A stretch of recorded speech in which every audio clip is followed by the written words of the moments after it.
Good afternoon, everyone. And in this post-parendial time, I'll try my level best to keep you awake. And to help me, I have eminent panel as just updated to you by my colleague. So greetings from Tata Memorial Center, the place where I got trained and then further on kept working to uplift the standards of sarcoma care, not just nationally, but globally as well. And I would definitely like to thank the entire organizing team and especially my friends in Pune, because it really seems like I'm living 15 to 20 years back when we were in Tata Memorial Hospital, and we all used to have some great fun and used to do great work with great effort and enjoyment. So next 40 minutes or so, we're going to discuss a very interesting case of a bone tumor, which is actually a real case. It is not a hypothetical case, and how it went on and how we managed. And Dr. Parekh and Dr. Sachin has given me a very unique scenario to tackle, and my friends here, I'm sure, will give you a lot of insight into the real-time scenario, how we manage these patients.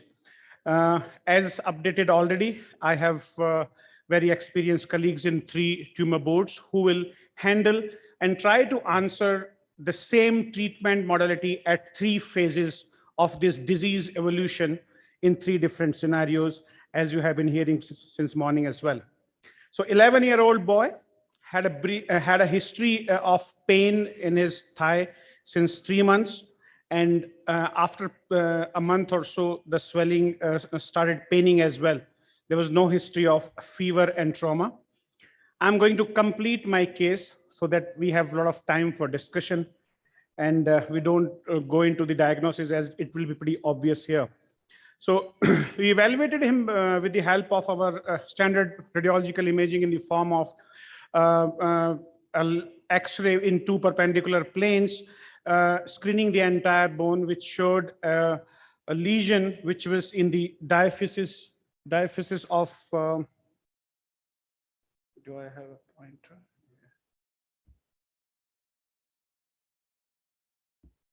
Yeah.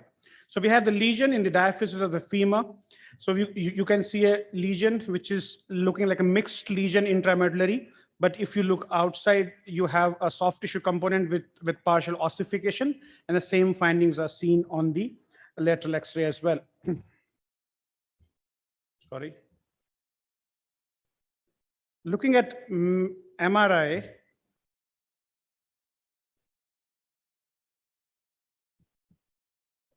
sorry, this is a video, which, yeah. So these are the images at these cross sections. You can see the axial T2 weighted images where you can see the neurovascular bundle, the disease, which is starting from the medulla. And so we can have one more look at the disease, especially for the surgeons, because local planning is important in this case, and it has its own impact on patient outcomes. So that was the disease and relationship of neurovascular bundle. These are representative axial section images where you can see the disease and the extraosseous soft tissue component. Neurovascular bundle is pretty close here. And you have sciatic nerve here, which is almost dividing into 2 components.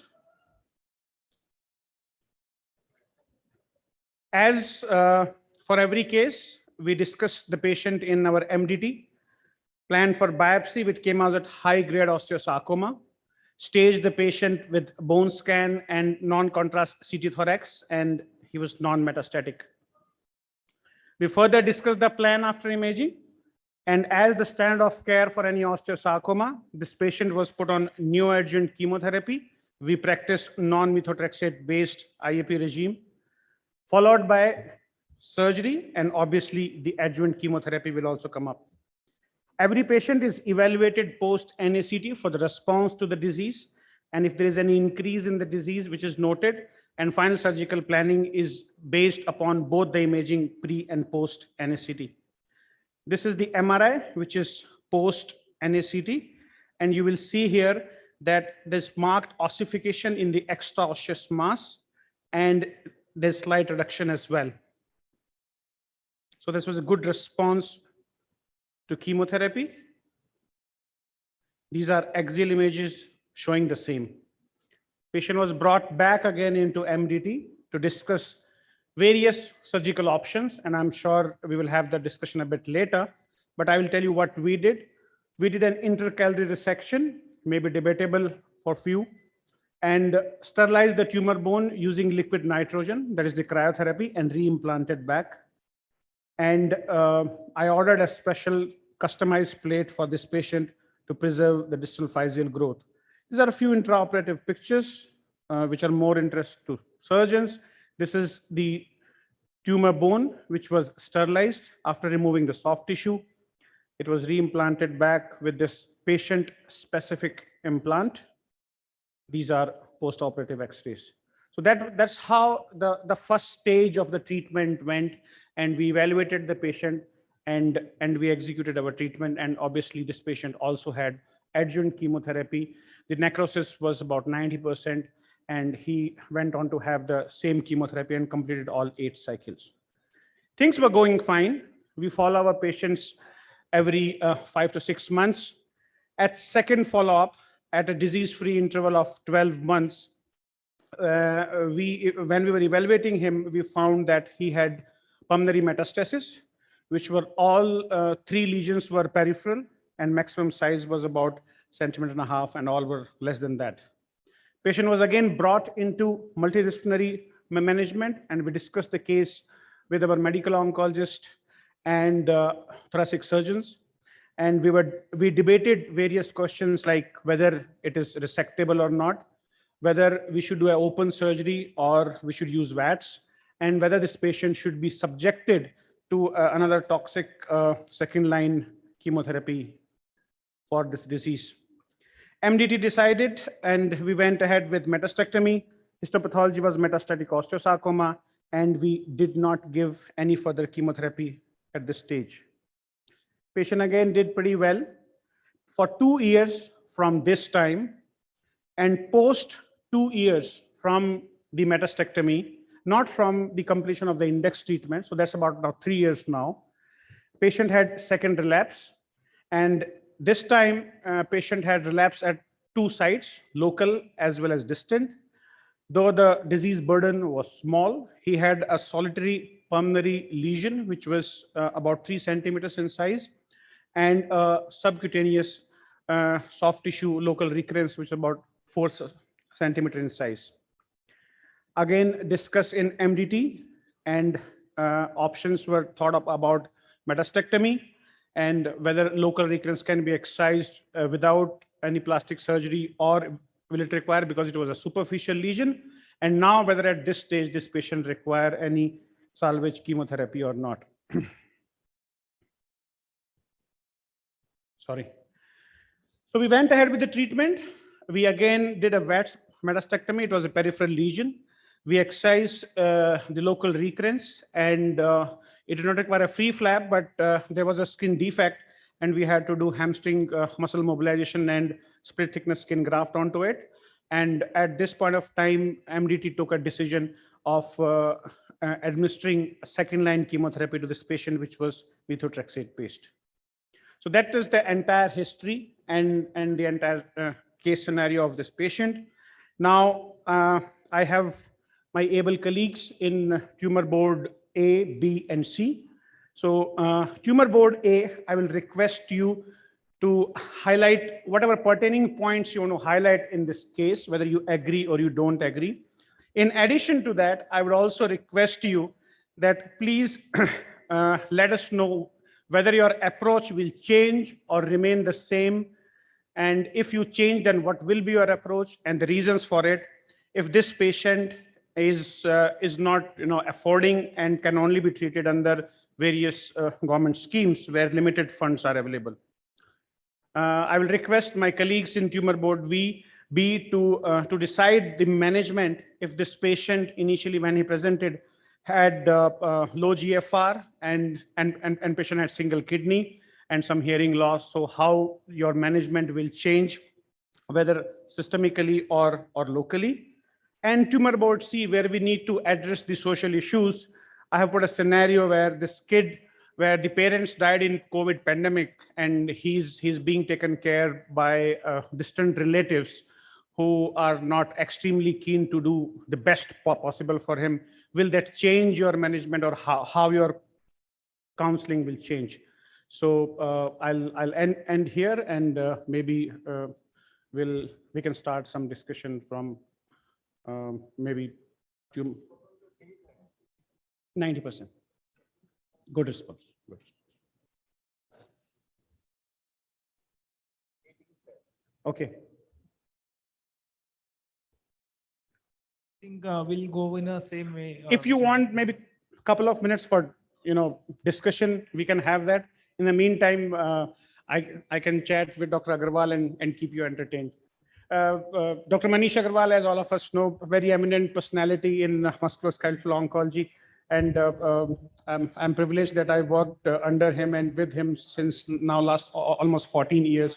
So, Dr. Agarwal, how things have been changing in osteosarcoma management in past decade or so globally? Well, one thing which has changed is that we now are able to understand or evaluate the response to chemotherapy even before we go down to surgery. In that way, you are able to customize your margins. So the 3 centimeters, which was the golden rule at one time, today can be breached. One is able to go as close as a few millimeters if we have a recent scan and you know that the patient has had a good response to chemotherapy. Like in this case, now you want to save the growth plate. So you cannot afford a 3 centimeter margin. Your margin is going to be a centimeter or something like that. So that is one thing which has changed. The second thing is that you've got a few. So first point which Dr. Agarwal highlighted is the conventional methods of assessing the margins are changing now. Imaging is getting better and better. We can do precise surgeries, so we can be closer in select patients. And obviously that has to be clubbed with the response of neoadjuvant chemotherapy. Yes, sir. The second, I think very clearly we now know that the whole world is divided between high-dose methotrexate based regimens and non-methotrexate based regimens. I think we will leave that question for Yes. For the groups to talk about, and we'll do that. No, so what is not yet settled is which is better. Yeah. Yes, I completely We're still agree. waiting for some concrete evidence to tell us what is better. Yeah. So I will ask you another question to fill up some more time. And in general, that stands for everyone in day-to-day practice. A lot of people, whether surgeons or medical oncologists or pathologists, they have this concept of doing an open biopsy, and a lot of people are keen to do open biopsy. Now, you are practicing exclusive musculoskeletal oncology for about 21 years, 22 years now almost. So what has been your experience in Indian scenario and globally as well, just pertaining to whether open biopsy or needle biopsy should be done or not? In fact, actually here there is a lot of agreement that a needle biopsy is as good, if not actually better than an open biopsy. In fact, there have been a few recent papers which have shown that the needle biopsy is actually superior to an open biopsy because you can get samples from different parts of the tumor without any invasion, without any contamination. The second thing is that it's a huge advantage for the limb salvage team because the amount of resected area to be removed is much smaller with a needle biopsy. In fact, there are times when you can even ignore the needle biopsy scar, provided that there has not been too much of contamination at the time of surgery. So all this is beneficial from the patient's point of view. So no debate, we must that, go for needle biopsy. But there are still a lot of very reputed centers which do open biopsies. And the reason for them doing open biopsies is because they collect tissue in their tissue bank for their research studies, for the molecular tests, or the other research work. So it's not that they don't like the needle biopsy. It's not that the needle biopsy is not effective, but it's because they need that tissue for research. Okay. So one last question before we go into the boards. there have been debate again that what should be the modality of choice for staging this patient, whether we should do a non-contrast enhanced CT scan and a bone scan, or today is the time where PET scan can completely replace these two modalities.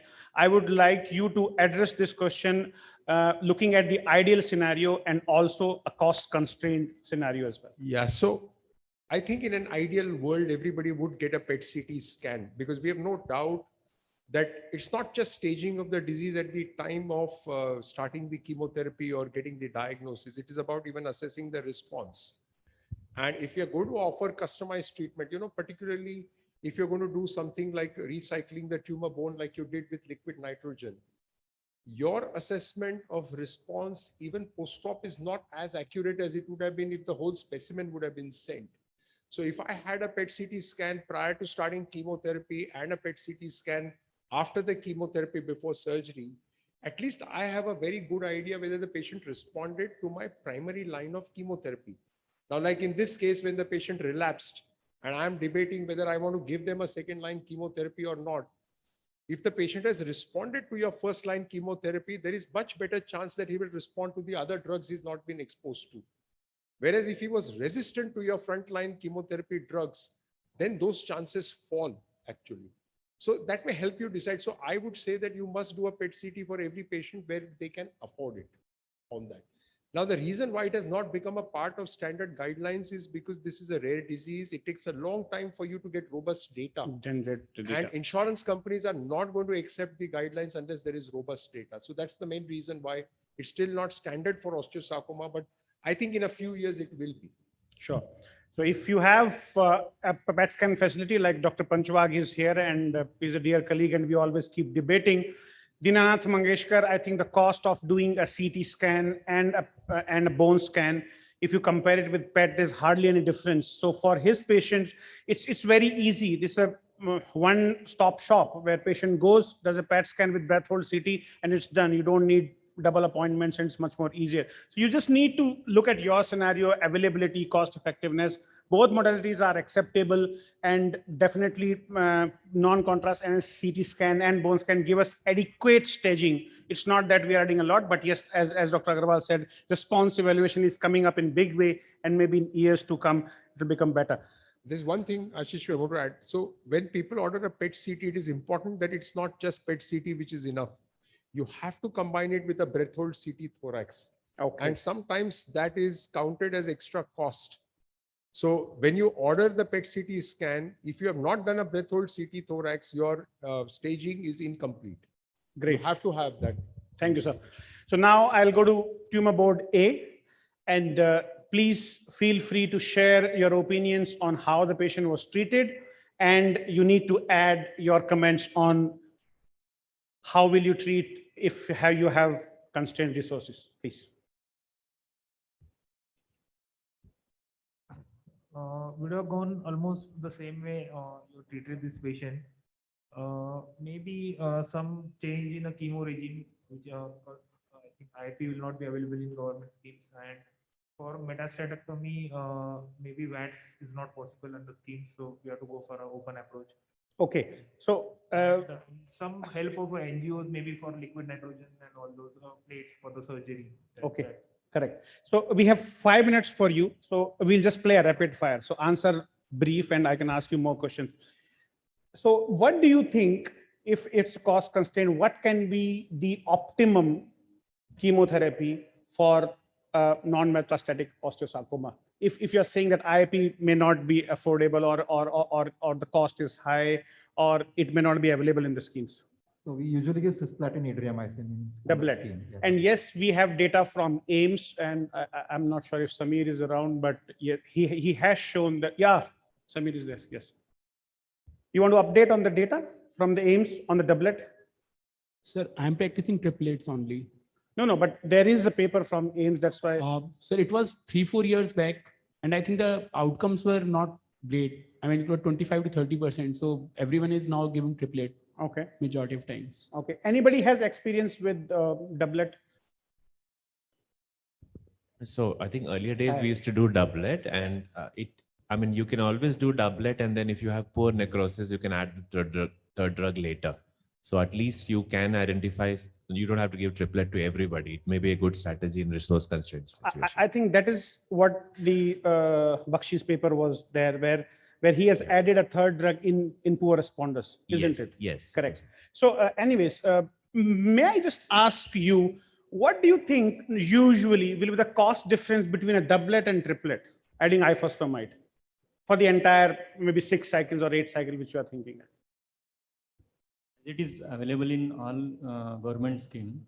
With ifosfamide also, we can give under scheme. Yeah, so I just want to update everyone that we just reviewed the NCG guidelines and the sort of which are being taken by various government schemes as well. So IIP definitely will be funded by all government schemes. I'm not sure about any particular state, but I think all central government schemes will have option of using all 3 drugs. Okay, you also talked about cryotherapy. So I think I'll just add a point here. Yogesh, you want to add a point, the cost effectiveness of using a cryotherapy? I don't think there's much of a difference. I wouldn't worry about that. I only worried about the customization of the plate. Correct. Because that So- is going to be a costlier affair. Great. So let me continue with you. If you do not have that option, what alternatives you have?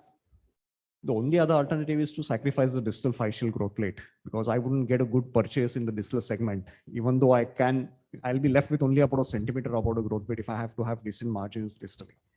How So old is the I- child? Yeah, How He's old 12. is the child? He's 12. 12-year-old, no? 12, 12. yeah. And pre-pubertal? prepubertal, open physis.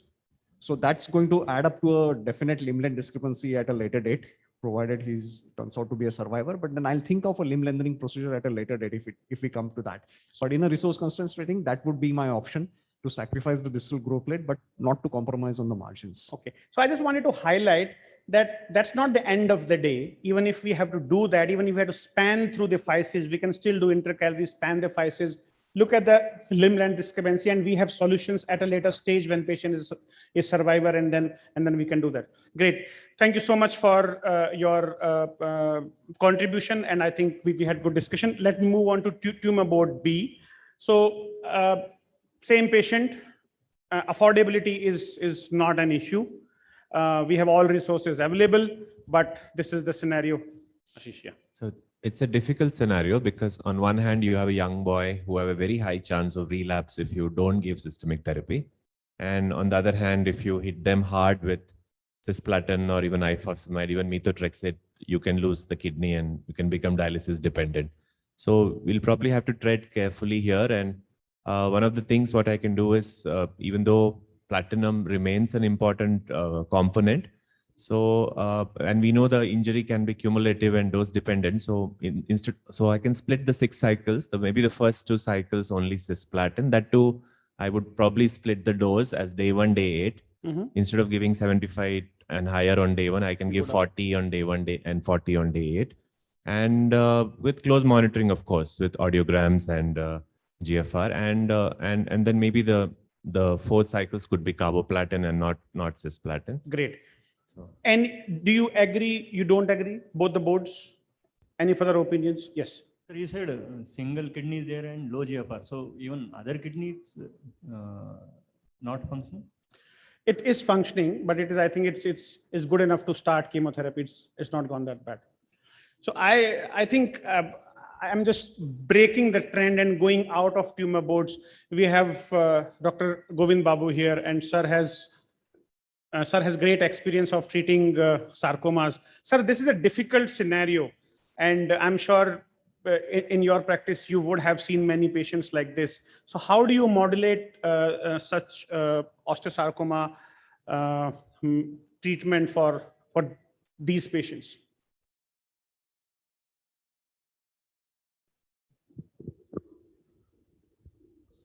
Yeah, so, the drugs as such are not expensive, but the supportive care is the most important thing for these patients. So I think that's important. All the government schemes covers all these, including the growth factors.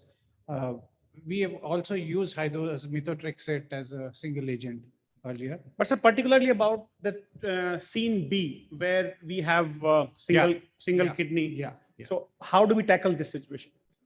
See, even if it is a single kidney, the GFR is low, hearing loss, you said. So there, I would not use cisplatinum.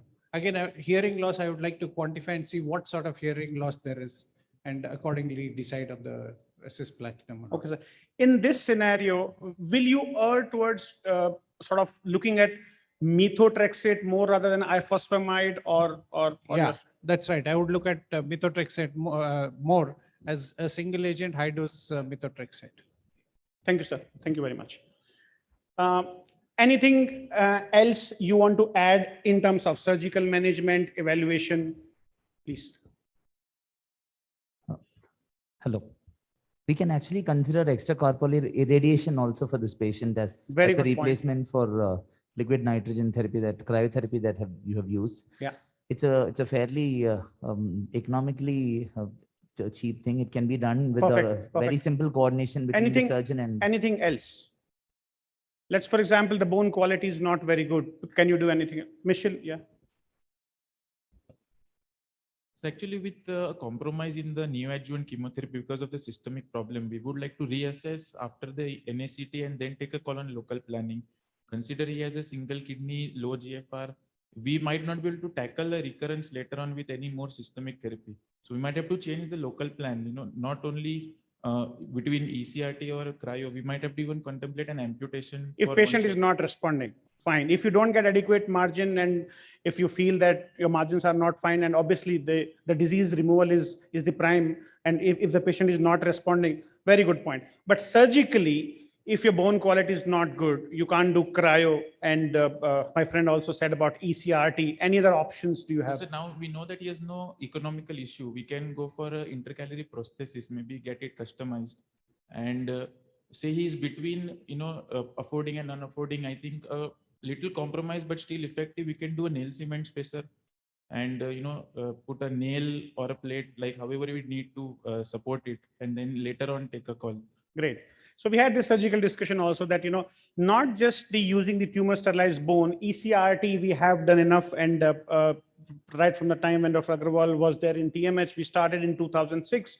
In TMH itself, we have now more than 175 cases of ECRT, but off late since past about 2.5, 3 years, we have moved on to doing cryo because the Japanese have shown that the union rates are better than ECRT. And obviously, if the bone quality is not good, you need a robust bone there. Then we can do the options, which are non-biological options, which Michelle alluded about. And it talks about doing a prosthesis, which can be customized prosthesis.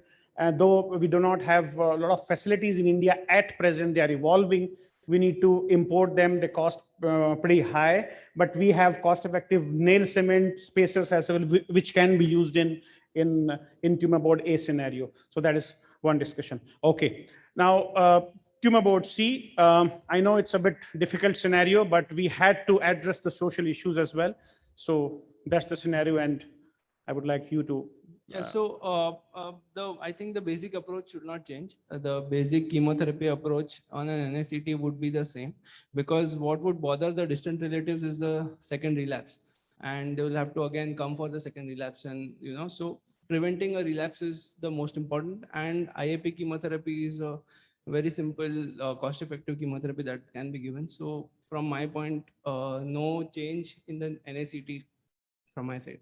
I think sir can tell us for the surgery point of view. Yogesh, in addition to surgery, whatever you allude, can you also add a point on counseling and maybe just helping this patient in more than just medical ways? Yeah, obviously, one important thing that we need to counsel all these patients is stress on the fact that amputation is not going to really take care of the metastatic status if they have to occur at a later date. So limb salvage would not compromise on the overall survival is the first issue that we need to stress, though that will remain one of the options lower down on the line. In this particular case, looking at the chemotherapy response, definitely, and limb salvage surgery is one of the options. What to do in the limb salvage could be discussed with the family. I would use cryo only if I'm able to achieve, I'm going to do only one osteotomy. That saves me one osteotomy instead of a double. And that's the situation I'm looking for when I go and use a cryo therapy. Otherwise, I'm happy doing an ECRT. Another thing that I could have done is maybe add up a fibula, a vascularized fibula, that would give biological reconstruction onto the radiated or cryo treated bone. And that would have given me a much longer lasting definitive fixation. Yeah. So that is something else. Obviously, depending on whether the family is affording or not, that will decide whether I can customize a plate for him so that I can save the distal physis. Preferably, I would do the same thing that you have done. Otherwise, as I just discussed, I would sacrifice the distal physis and then think about a contralateral epiphysiodesis to reduce the limb length discrepancy, or then think about limb length lengthening options at a later date. If 3 years, 4 years down the line, 5 years down the line, once he attains or he's near skeletal maturity. Apart from that, I don't really think the social issues probably can be dealt with very effectively at multiple centers. So counseling the distant relatives that this particular patient can achieve a cure and not giving up on him is going to be the key message. Okay, let me go to Samir and let me ask Samir. Samir, patient not completing the treatment or not taking the treatment. You work in a government institution where you would have seen such scenarios. How do you tackle such scenarios? And what are the means by which you can help them financially as well? Do you know of some ways which all of us can learn from it? Sir, actually, we have all 3 chemotherapy drugs almost free of cost in AIIMS. Ifosfamide, doxorubicin, platinum. And regarding methotrexate levels, then they have to pay. Otherwise, everything is free. But yeah, Ayushman Bharat is coming up. And I think for pediatrics, there are a lot of NGOs which provide free fund, at least for non-metastatic patients. So, so these are the options. Regarding loss to follow-up, so nowadays it has somehow, this thing has become very less. But in case a patient cannot take prolonged 8 cycles, we can cut down to 6 cycles.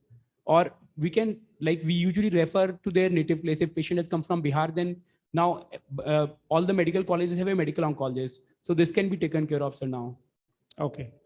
Thank you so much. I think the time is now that we move on. I had put some audience questions and I'll just read it out for you. We don't have time for that. And if you are in tumor board A, what will be your choice of therapy?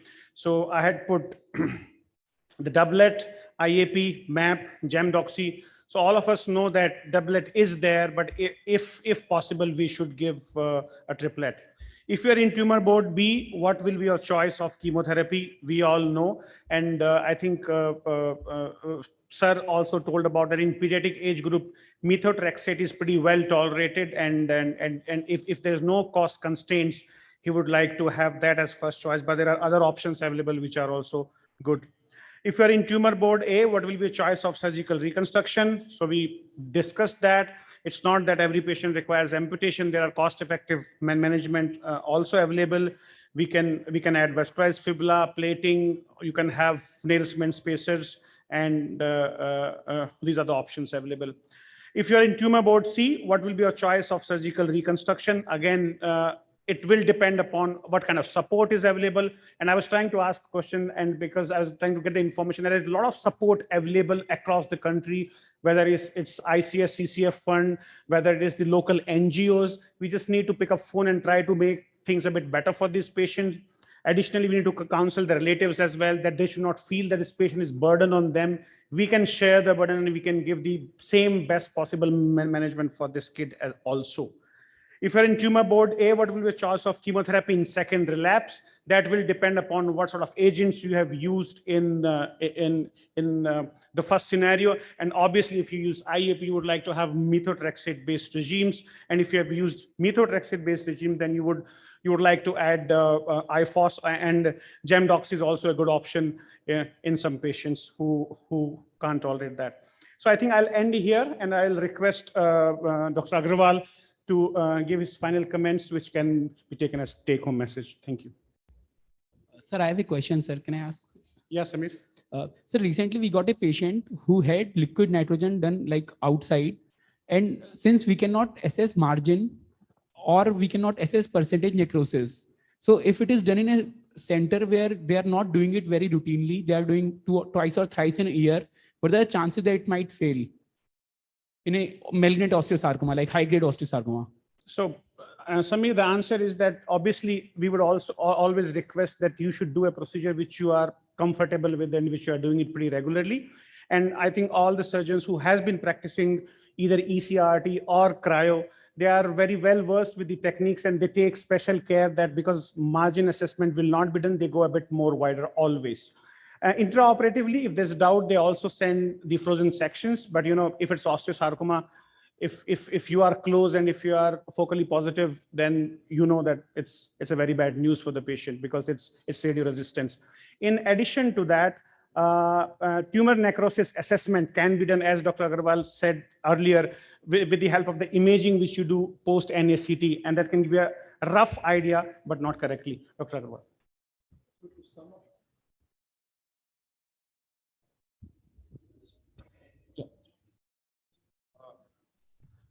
I'm not still clear whether we should use 6 cycles or 9 cycles in osteosarcoma. I don't think anybody in the world is clear about it. People who have not responded, the chemotherapists tend to give 9 cycles instead of 6, and people who have responded may do well, even probably if you give 4 cycles of chemotherapy. We don't know the real answers. But there is clearly data that the 3-drug treatment or the triplet is much better than the doublet, especially first time around, maybe not the second time when you have a relapse. The second thing is that in the surgical options, I think cost should not figure. We are trying very hard to make this technology of 3D printed plates become so affordable that anybody can afford it. We now have a 3D printer at IIT Bombay, and in the next 2 or 3 months, we should be able to give 3D printed plates to anybody who wants it at a cost which is very affordable.